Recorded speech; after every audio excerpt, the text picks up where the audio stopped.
在一个被高山和茂密森林环绕的小村庄里，生活着一群和谐的居民和一位非常特别的小男孩，他的名字叫做杰克。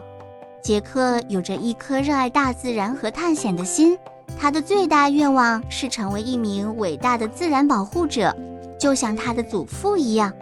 杰克的祖父是一位传奇的环保英雄，他一生致力于保护森林和野生动物，留下了许多关于自然和谐共处的故事。杰克从小就听着这些故事长大，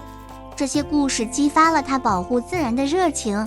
有一天，杰克在森林中散步时，发现了一片他从未见过的被砍伐的地区，树木被砍倒，土地被破坏，这让杰克非常难过。他决定采取行动，阻止这种破坏行为，保护他深爱的森林。杰克开始了他的冒险，他首先去找村里的长者和他的朋友们，向他们讲述他所看到的情况，并寻求他们的支持和帮助。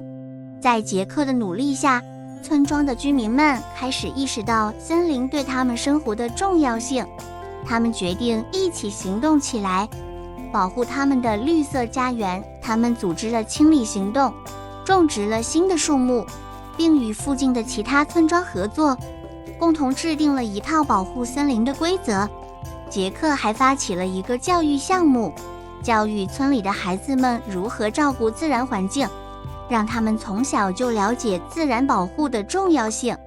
通过杰克和村民们的共同努力，被破坏的森林逐渐恢复了生机，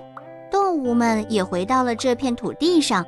杰克的故事激励了更多的人加入到自然保护的行列中来，他成为了一个真正的环保小英雄。